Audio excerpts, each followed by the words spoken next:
నమస్తే, నేను Kavitha. Welcome to I dream. Knockout స్టేజ్లోనే ఆస్ట్రేలియాని ఓడించి సెమీఫైనల్స్కి చేరకుండా చేసినటువంటి భారత్ ఫైనల్స్కి చేరకుండా ఇంగ్లాండ్ని అడ్డుకుంది. సెమీఫైనల్స్లోనే ఓడించి ఇంటికి పంపించేసింది. ఓవరాల్గా రివెంజ్ తీర్చుకుంది ఇండియన్ టీం ఆస్ట్రేలియా మీద, ఇంగ్లాండ్ మీద. ఇప్పుడు ఫైనల్ మ్యాచ్ మీద అంచనాలు ఎలా ఉన్నాయి? సౌత్ ఆఫ్రికాని తక్కువగా అంచనా వేయొచ్చా లేదా? ఓవరాల్గా ఇండియన్ టీం పర్ఫార్మెన్స్ ఎలా ఉంది? మనతో పాటుగా ఉన్నారు sports analyst, cricket commentator Venkatesh గారు. వెంకటేష్ గారు, నమస్కారం అండి.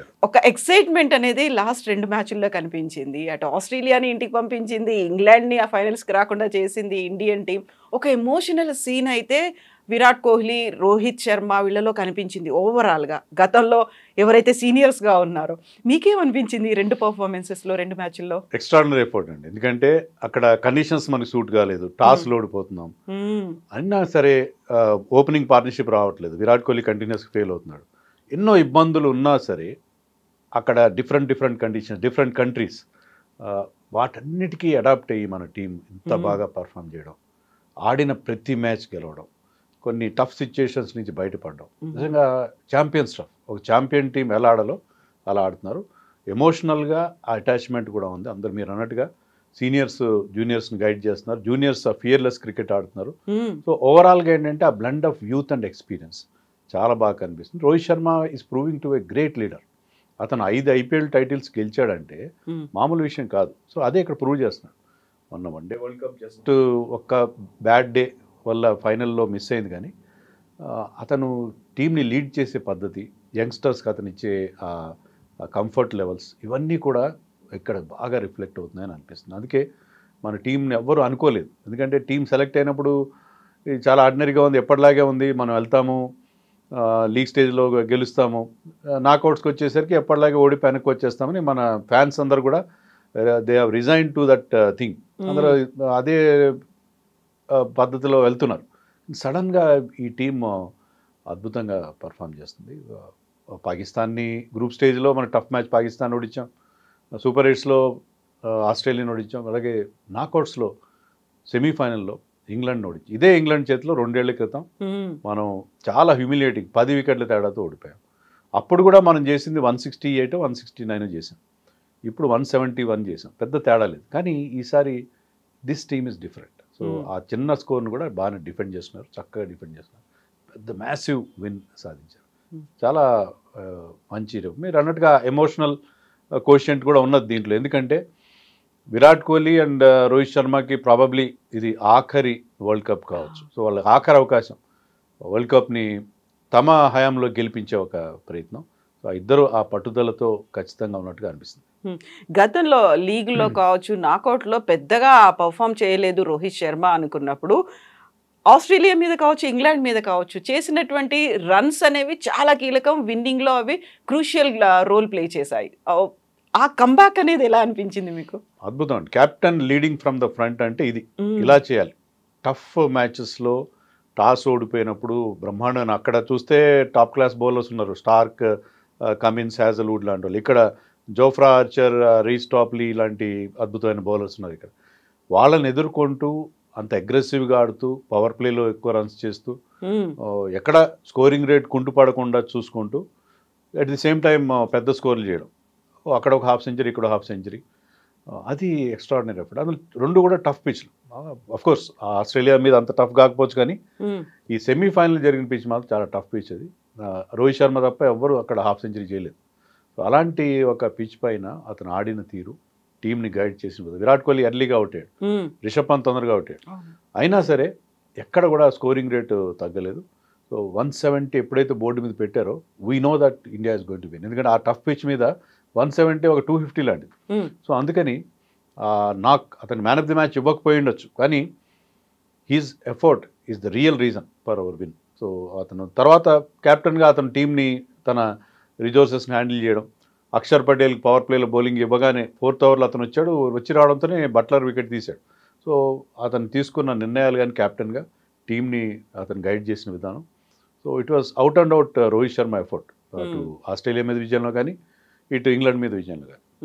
ఒకవైపు రోహిత్ శర్మ, మరోవైపు సూర్యకుమార్ ఏమో బ్యాటింగ్, ఇటు బౌలర్లలో ఒక్కొక్కరు 3 వికెట్లు తీయడం అనేది ఓవరాల్గా స్పిన్నర్లకి అనుకూలంగా ఉంటుంది. ఇంగ్లాండ్ మీద స్పిన్నర్లను ప్రయోగిస్తారని మీరు గతంలో చెప్పారు, అదే జరిగింది. మ్యాజిక్ అనేది వాళ్ళు స్పిన్నర్లు చూపించారు. సో క్రూషియల్ గేమ్, కీలకమైనటువంటి మ్యాచ్లో అందరూ ఎదురు చూస్తున్నట్టుగా గెలవడం కాదు, రివెంజ్ తీసుకోవడం అని అంటారు. సో అది జరిగింది. సో నెక్స్ట్ మ్యాచ్ అనేది ఎట్లా ఉంటుంది అంటారు అసలు? నెక్స్ట్ మ్యాచ్ అంత ఈజీ కాదండి. సో మన టీం చాలా బాగా పర్ఫామ్ చేస్తుంది, అంతా బాగానే ఉంది.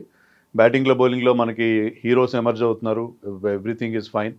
కానీ south Africa is the toughest opponent ఇప్పుడున్న ఫామ్లో. ఎందుకంటే మనం ఎలా అయితే అన్ని మ్యాచ్లు అన్బీటెన్గా ఫైనల్ చేరుకున్నాం, వాళ్ళు కూడా అలాగే చేరుకున్నారు. ఇండియా ఇంకా ఒక మ్యాచ్ తక్కువ ఆడింది, ఒక మ్యాచ్ వర్షం వల్ల రద్దయింది మనకి. కానీ వాళ్ళు అలా కాదు, 4 మ్యాచ్లు గ్రూప్ స్టేజ్లో గెలిచారు, సూపర్ 8లో 3 మ్యాచ్లు గెలిచారు. సెమీఫైనల్లో ఆఫ్ఘనిస్తాన్ లాంటి ఒక ఎమర్జింగ్ టీంని చిత్తుగా ఓడించారు. So they have won 8 matches in a row. 8 match, మనం 7 మ్యాచ్లు గెలిచాం, వాళ్ళు 8 మ్యాచ్లు గెలిచారు. 8 కూడా టఫ్ మ్యాచెస్ గెలిచారు, టఫ్ గ్రూప్లోంచి వచ్చారు వాళ్ళు. సో ఆ టీం ఏంటంటే గతంలో వాళ్ళకి చోకర్స్ అని ఒక ట్యాగ్ ఉంటుంది వాళ్ళకి, ఎప్పుడు ఏంటంటే టఫ్ సిచ్యుయేషన్లో చేతులు ఎత్తేస్తారు. కానీ వాళ్ళు గెలిచిన మ్యాచ్లు ఎక్సెప్ట్ సెమీఫైనల్ అన్నీ కూడా చాలా చాలా నేరో విక్టరీస్ ఉన్నాయి, అన్ని థ్రిల్లింగ్ మ్యాచ్లు, లాస్ట్ ఓవర్ ఫినిషెస్ చాలా ఉన్నాయి. సో వాళ్ళు ఇప్పుడు దాని నుంచి బయటపడ్డారు. They are not choking anymore అనేది మనకి అర్థమవుతుంది. అండ్ వాళ్ళ bowling attack probably the best in this world cup. India bowling బాగుంది, బుమ్రా ఉన్నాడు, కుల్దీప్ ఉన్నాడు, అక్షర్, హర్షదీప్ అందరూ బాగా బౌలింగ్ వేస్తున్నారు. బట్ స్టిల్ వాళ్ళకి 5 గన్ బౌలర్స్ ఉన్నారు. అది కగిసో రబాడ కావచ్చు, మార్క్ యాన్సన్ కావచ్చు, ఆండ్రిక్ నోకియా, వాళ్ళ spinners Maharaj, Keshav Maharaj and Tabraiz Shamsi. So 5 ఎవరు తీసుకోని బౌలర్స్ ఉన్నారు వాళ్ళకి. సో వాళ్ళది బెస్ట్ బౌలింగ్ అటాక్. సో ఆ బౌలింగ్ అటాక్ వాళ్ళ బ్యాటింగ్లో కూడా మొదట్లో కాస్త తడబడిన డికాక్ ఫామ్లోకి వచ్చాడు, వాళ్ళ కెప్టెన్ మార్క్రమ్ ఫామ్లోకి వచ్చాడు. హెన్రిక్ క్లాసన్ మనకి ఐపీఎల్లో సన్ రైజర్స్ మన హైదరాబాద్ టీంకి ఆడతాడు. స్పిన్ బౌలింగ్ అద్భుతంగా, ప్రపంచంలో స్పిన్ బౌలింగ్ ఆడడంలో అతన్ని మించిన ప్లేయర్ లేడు. సో ఇక్కడ ఏంటంటే మనం చూస్తున్నది వరల్డ్ కప్లో స్పిన్నర్స్ డామినేషన్ ఉంది. సో ఆ స్పిన్నర్స్ని ఎలా ఆడాలనేది అతనికి బాగా తెలుసు. సో అతను మంచి ఫినిషింగ్ టచ్ చేస్తాడు. స్టార్టింగ్లో డికాక్, మధ్యలో మార్కమ్. సో వాళ్ళ బ్యాటింగ్లో బౌలింగ్లో అన్నిట్లో కూడా they are very very strong. So ఏ మాత్రం వాళ్ళు తక్కువగా అంచనా వేయడం లేదు. ఒకటి ఏంటంటే వాళ్ళు ఎప్పుడు ఏ ఫైనల్ ఆడలేదు, ఫస్ట్ టైం ఒక వరల్డ్ కప్ ఫైనల్ ఆడుతున్నారు.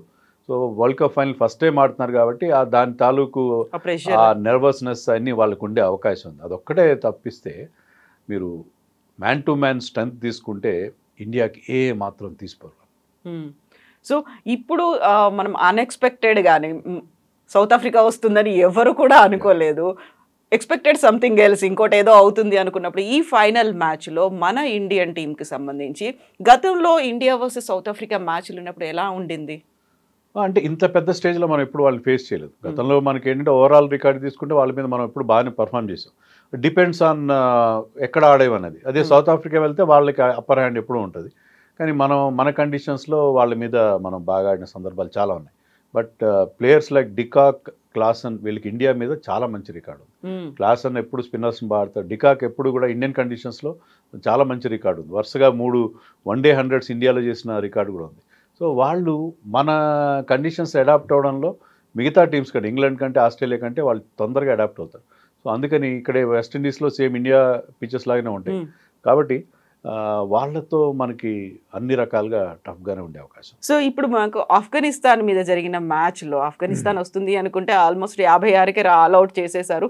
ఆ తర్వాత అన్ఎక్స్పెక్టెడ్గా అక్కడ వచ్చింది. వాళ్ళ మ్యాజిక్ అనేది ఎలా ఉంటుంది, వాళ్ళు గేమ్ ప్లాన్ అనేది ఎలా ఉంటుంది అనుకుంటున్నారు మీరు? వాళ్ళు చాలా అగ్రెసివ్గా వెళ్తున్నారు. వాళ్ళకి మంచి ఫాస్ట్ బౌలర్స్ ఉన్నారు. ఒకవేళ పిచ్ కనుక ఫాస్ట్ బౌలర్స్కి అనుకూలిస్తే వాళ్ళకి తిరుగుండదు. సో మనకి బుమ్రా ఉన్నాడు, బట్ బుమ్రా మినహాయిస్తే హార్దిక్ పాండ్యా, హర్షదీప్ సింగ్ ఆ స్థాయిలో లేరు. కానీ వాళ్ళకంటే Rabada, Nokia and mark Jansen 6 అడుగులు 8 అంగుళాల పొడుగుంటాడు. సో అతను height and left arm pacer. అతను వీళ్ళిద్దరికి మంచి పేస్ ఉంది, రబాడా అండ్ నోకియా. సో వాళ్ళ ముగ్గురి కాంబినేషన్ చాలా చాలా డేంజర్. సో పిచ్ మనకి మ్యాచ్ జరిగే బార్బడోస్లో అంత ఫాస్ట్ బౌలర్స్కి హెల్ప్ అయితే లేదు. అది కొంతవరకు మనకి హెల్ప్ఫుల్గా ఉండే అవకాశం ఉంది. బట్ స్పిన్నర్స్కి అక్కడ కూడా హెల్ప్ ఉంటుంది. సో ఏ రకంగా చూసుకున్నా టఫ్గానే ఉంటుంది, అంత ఈజీ అవుతుందని నేను అనుకోను.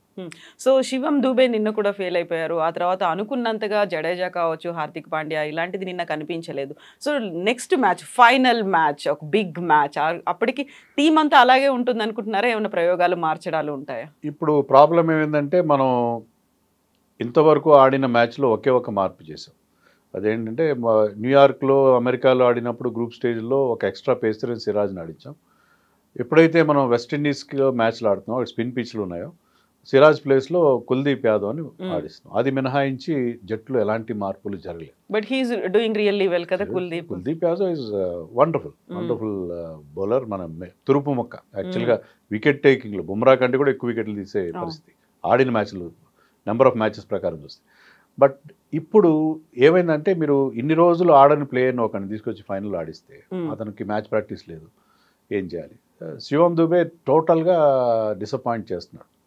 అతన్ని నిన్న కూడా మ్యాచ్లో మనం చూస్తే సెమీఫైనల్లో చాలా లేట్గా పంపించారు బ్యాటింగ్కి.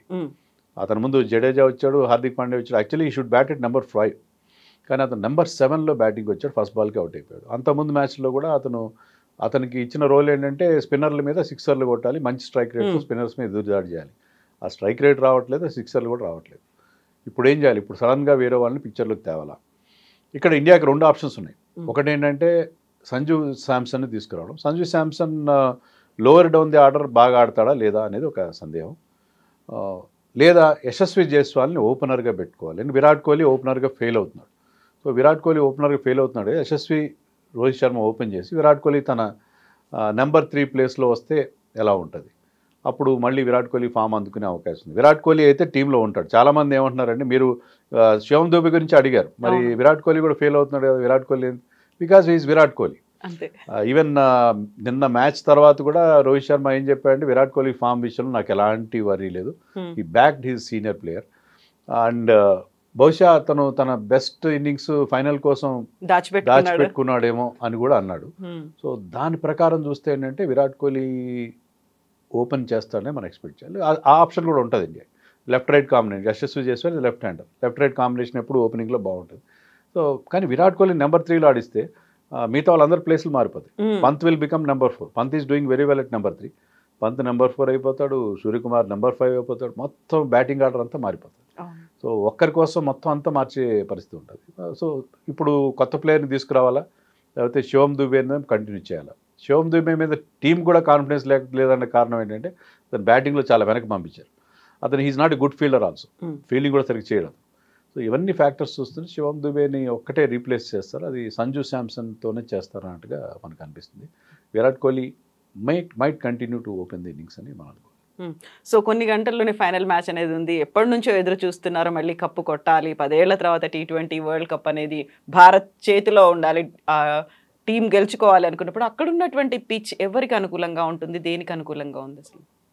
ఇప్పుడు మనం ఇక్కడ చాలా బ్యాడ్ పిచెస్ చూసాం, దారుణమైన పిచెస్ చూసాం. ముఖ్యంగా Afghanistan south Africa semi-final pitch అయితే 56కి ఒక ఇంటర్నేషనల్ టీం అవుట్ అవడం అంటే చాలా దారుణమైనది. ఈవెన్ మన ఇండియా సెమీఫైనల్ కూడా పిచ్ ఏమాత్రం బాగాలేదు. కానీ బార్బేడస్లో మనం చూసింది ఏంటంటే ఓవరాల్గా కాస్త బెటర్ పిచ్ ఉంది. అటు బౌలర్స్ కొంత హెల్ప్, బ్యాట్స్మెన్ కొంత హెల్ప్ ఉండే పిచ్ ఉంది. So it is a good sporting వికెట్గానే మనం చెప్పుకోవాలి. బ్యాట్స్మెన్ కొంత హెల్ప్ ఉంటుంది, స్పిన్నర్స్కి కొంత అవకాశం కూడా ఉండే అవకాశం ఉంది. గ్రౌండ్ సైజ్ కూడా reasonable ground. So I think అక్కడ మనం ఒక reasonable contest between bat and ball, అది కదా మనం క్రికెట్లో కోరుకునేది ఏంటంటే అటు బ్యాటింగ్ డామినేట్ చేయకూడదు, బౌలింగ్ డామినేట్ చేయకూడదు. సో ఇది గుడ్ పిచ్గానే ఉంటుంది అని ఎక్స్పెక్ట్ చేస్తున్నాను. వెదర్ ఫోర్కాస్ట్ కూడా అక్కడ బెటర్గా ఉన్నట్టుగా మనకు అనిపిస్తుంది. ఎందుకంటే నిన్నటిది సెమీఫైనల్ మ్యాచ్ అవుతుందా లేదా అని చాలా సార్లు బ్రేక్ అయింది, సస్పెండ్ అయింది, ఇవన్నీ అయిన తర్వాత ఎన్ని ఇంటర్వ్యూస్ తర్వాత వచ్చినటువంటి విజయం. మిగతా విషయాల కంటే కూడా అందరూ వెదర్ మీదే దృష్టి పెట్టారు. అవును. సో అలాంటి కండిషన్స్ లేకుండా అనుకున్నట్టుగా ఒక ఫెయిర్ గేమ్ అనేది కావాలి అండ్ ఐ ఫీస్టింగ్గా ఉండాలి. ఒకటేంటంటే చాలామంది ఇండియన్ ఫ్యాన్స్ కూడా సౌత్ ఆఫ్రికా గెలిచిన పెద్దగా బ్యాడ్గా ఫీల్ కాదు. ఎందుకంటే సౌత్ ఆఫ్రికా ఎప్పటి నుంచో వాళ్ళు ట్రై చేస్తున్నారు. వాళ్ళకి ఒకే ఒక టైటిల్ 1996లో ఐసీసీ నాకౌట్ టోర్నమెంట్ అని ఒకటి గెలిచారు. అది మినహాయిస్తే వాళ్ళు ఇంతవరకు ప్రతిసారి వాళ్ళకి డిసప్పాయింట్మెంట్. ఫైనల్ సెమీఫైనల్ దాటమే ఇది మరుస్తారు వాళ్ళు. సో సౌత్ ఆఫ్రికా వచ్చినా కూడా పర్వాలేదు అన్నట్టుగా మన ఫ్యాన్స్ అనుకుంటున్నారు. But let us hope that Indian team will win this match. ఇంత బాగా ఆడిన తర్వాత లాస్ట్ టైం వన్డే వరల్డ్ కప్లో కూడా మనకి ఇలాంటి ఒక డిసప్పాయింట్మెంట్, ఎందుకంటే మనం ఎక్కడికో తీసుకెళ్ళి వరుసగా మ్యాచ్లు గెలుస్తూ ఫైనల్కి వచ్చేసరికి టోటల్గా ఫెయిల్ అవ్వడం చూసాం. సో ఈసారి అలా జరగదు అని రోహిత్ శర్మ కూడా చెప్తున్నాడు. మేము ఈసారి చాలా ఎలాంటి ప్రెషర్ ఫీల్ కావట్లేదు, చాలా రిలాక్స్డ్గా ఉన్నాము, కాబట్టి ఒక డిఫరెంట్ టీంని చూడొచ్చు అని చెప్తున్నాడు. సో మరి రోహిత్ అండ్ విరాట్ కోహ్లీ రేపు వాళ్ళు చివరి వరల్డ్ కప్ని వాళ్ళు అందుకుంటారో లేదో మనం చూడాలి. ఇది మన ఇండియా గెలవడం కంటే కూడా కొంత ఎమోషనల్ మూమెంట్ కూడా అని అనుకోవాలి. Thank you so much Venkatesh గారు, థ్యాంక్ యూ అండి.